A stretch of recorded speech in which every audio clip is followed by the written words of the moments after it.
Just now Chengalamma temple దర్శనం అయిపోయింది. మీరు చూస్తున్నారా? ఎస్, కనిపిస్తుంది అనుకుంటా. రైట్, ఇక్కడ నుంచి స్టార్ట్ అయిపోదాం తిరుపతికి. చెంగాలమ్మ దర్శనం అయిపోయింది. ఈ నుంచి తిరుపతికి స్టార్ట్ అయిపోయినాం.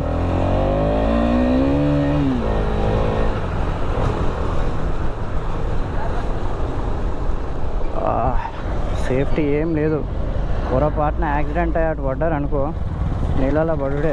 అది ఎంత లోతుందో తెలియదు, కానీ లోతు అయితే చూపిస్తుంది బాగానే.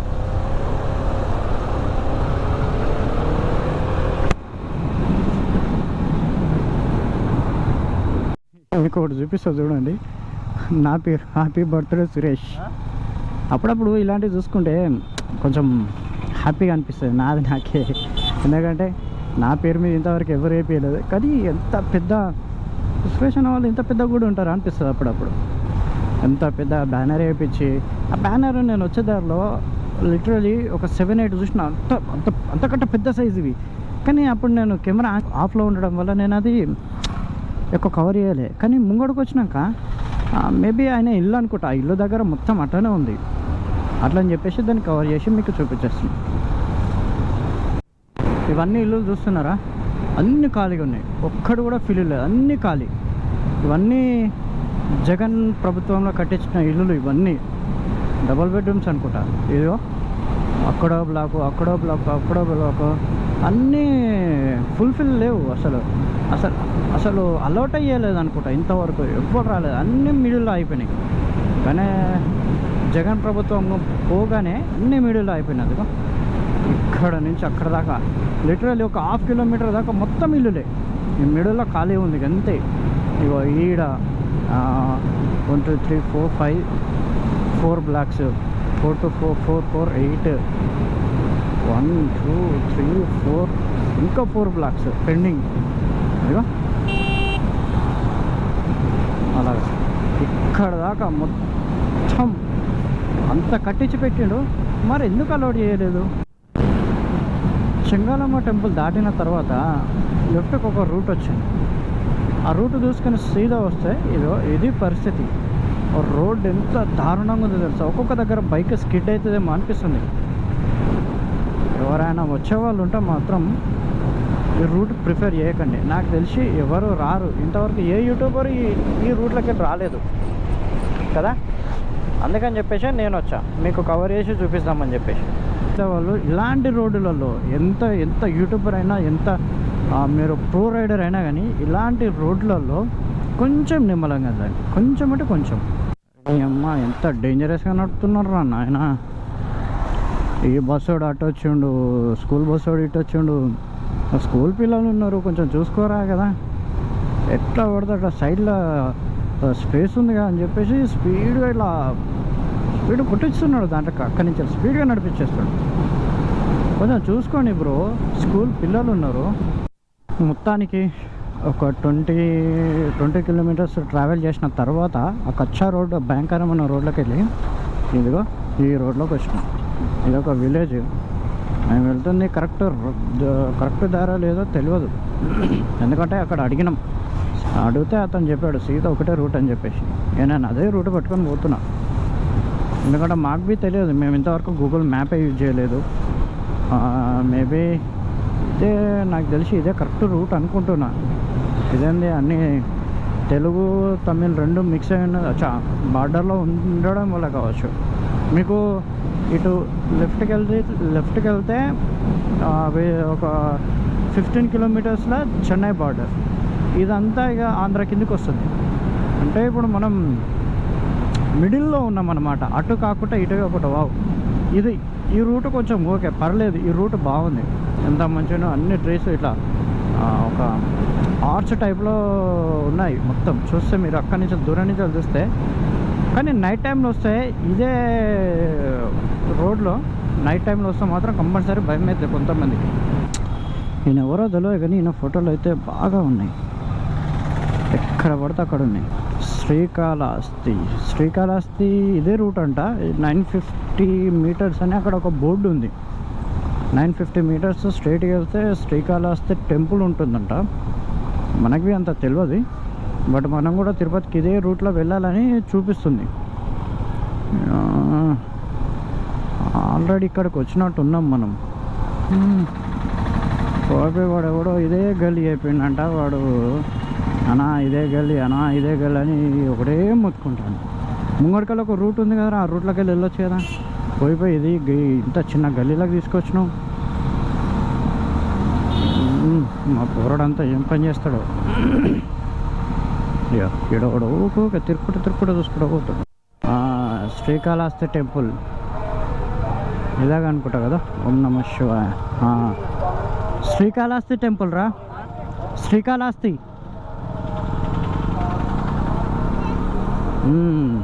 అవును, ఇదే శ్రీకాళహస్తి టెంపుల్.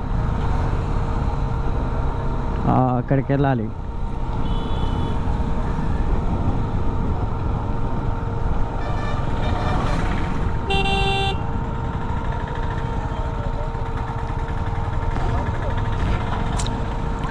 అయినా శ్రీకాళహస్తికి రావాలంటే రాసి పెట్టి ఉంటారు అంటారులే.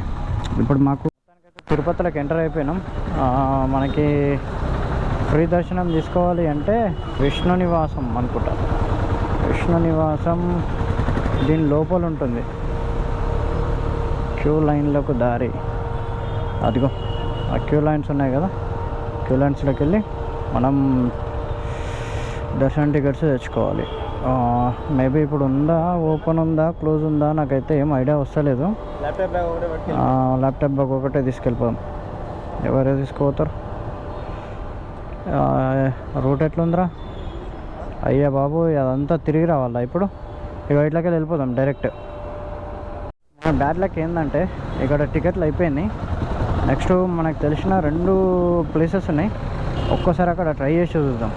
టికెట్లు దొరికాయా? దొరికినాయి. లేదంటే అంతే. ఇక ఏం చేస్తాం, ఫ్రీ దర్శనానికి వెళ్ళాల్సి వస్తుంది.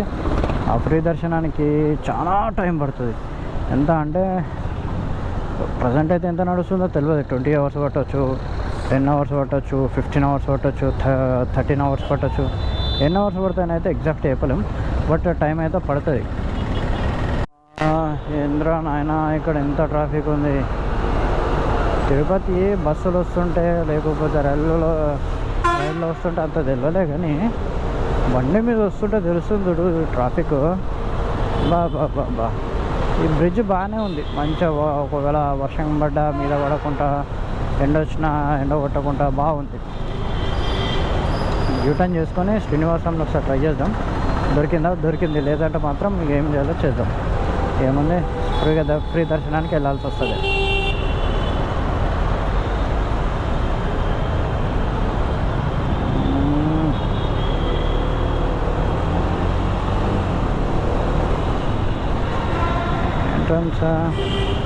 ఎంట్రన్స్ ఎక్కడ?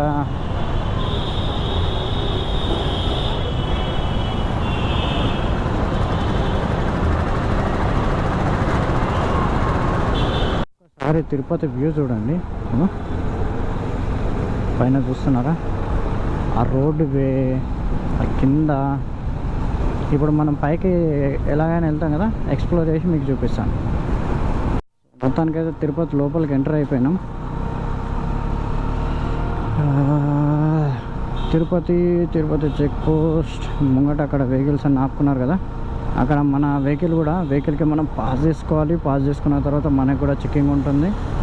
చెక్కింగ్ తర్వాత మనని అలో చేస్తారు. చెక్కింగ్ అంటే ఏం లేదండి, మనం ఏం తీసుకెళ్తున్నాం, వెహికల్ ఆర్సీ అడుగుతారు అనుకుంటా. వెహికల్ ఆర్సీ అయితే నా దగ్గర ఫిజికల్ కార్డ్ అయితే లేదు. ఏమున్నా డాక్యుమెంట్స్ అన్నీ ఫోన్లోనే ఉన్నాయి. చూద్దాం అలో చేస్తారో చేయరో చెప్దాం. యూట్యూబర్ అది అన్ఫార్చునేట్లీ నేను మర్చిపోయినా అని చెప్దాం. సరే ఏమంటాడో చూద్దాం. చూసినాక ఏం తెచ్చుకుంటారు ఏం కథ అని చూస్తున్నట్టున్నాడు. అరే వెహికల్స్కి మనం దిగాలనుకుంటారా? అరే బ్యాగులు చెక్ ఇన్ చేయాలనుకుంటా. బ్యాగులు చెక్ ఇన్ చేయాలి, దిగాలి.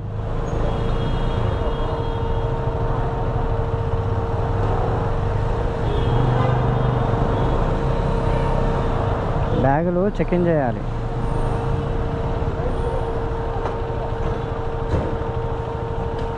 దిగు, నువ్వు దిగి అక్కడ పెట్టేపు.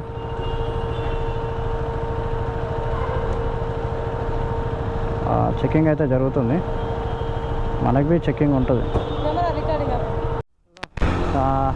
ఇంతసేపు అయితే చెకింగ్ చేసే దగ్గర పోలీసులు మమ్మల్ని ఆపేశారు, వీడియోలు తీయొద్దు అది ఇది అని చెప్పేసి. ఎందుకంటే మేబీ వాళ్ళ డ్యూటీలు కూడా రిస్క్ అవుతుంటారు కదా అప్పుడప్పుడు, అందుకని చెప్పేసి మమ్మల్ని అలౌ చేయలేదు వీడియోకి అసలు. ప్రజెంట్ అయితే మనం తిరుపతి ఘాట్ రోడ్లో ఉన్నాం. ఈ వంకలు చూసారా ఎంత తిరిగి తిరిగి ఉంటాయో, అక్కడక్కడ బ్యారికేడ్లు కూడా పెట్టారు, ఎందుకంటే ఇవి యాక్సిడెంటల్ స్పాట్స్. అప్పుడప్పుడు ఇక్కడ నేను చాలా చూసిన, ఇక్కడ రైట్ సైడ్లో ఒక యాక్సిడెంట్ అయింది, అది మళ్ళీ కొత్తగా పెట్టారు. మళ్ళీ ఇక్కడ లెఫ్ట్ సైడ్లో ఒకటి యాక్సిడెంట్ అయింది. ఇక్కడ ఇంతకుముందుకు అయినాయి ఇవన్నీ, ఇది యాక్సిడెంట్ అయింది, మళ్ళీ కడుతూనే ఉన్నారు. అది మంచిగా అనిపిస్తుంది తెలుసా, ఓన్లీ వన్ వే. ఇలా తిప్పుతుంటే హైలైట్ అనిపిస్తుంది, కిందికి చూడాలా కానీ అంతే. అయ్యో ఇలాగా ఇంత మిస్ అయితే కథం.